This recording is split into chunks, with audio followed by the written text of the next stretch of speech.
शिबू, फटाफट से अपने कपड़े उतार और आके मुझे कमरे में मिल।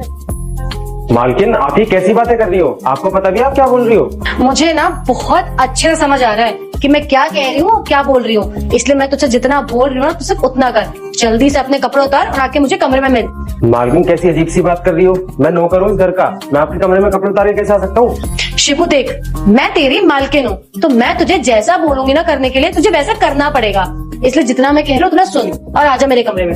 मैं मानता हूँ मालकिन कि आप मुझे जो बोलोगी वो मुझे करना पड़ेगा, क्योंकि मैं इस घर का नौकर हूँ। पर मालकिन आप मुझसे कपड़े उतारने के लिए बोलोगी, ये काम थोड़ी ना कर दूंगा। आप भले मुझसे कुछ और बोल दो, वो मैं कर दूंगा।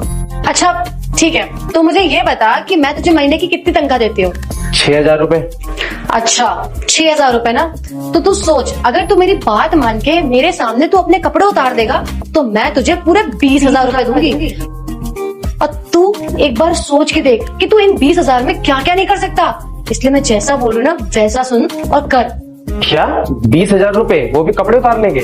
और नहीं तो क्या, तुझे बस मेरी बात माननी है और मेरे सामने अपने कपड़े उतार के आना है। और कुछ तो ना बोल रही हूँ करने को तुझे। नहीं मालकिन, मैं मानता हूँ कि ये बहुत बड़ी रकम है, पर मालकिन मैं ये काम नहीं कर सकता।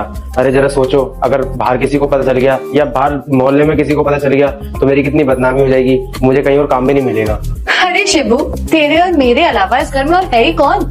इसलिए मैं तुझे जैसा बोलूँ ना तू वैसा कर। चुपचाप से अपने कपड़े उतार और मेरे साथ मेरे कमरे में चल। नहीं मालकिन, मैं आपसे कह रहा हूँ ना, मैं ये काम नहीं कर सकता। आप मुझे 20,000 की जगह 50,000 भी दोगी ना, फिर मैं ये काम नहीं करूंगा।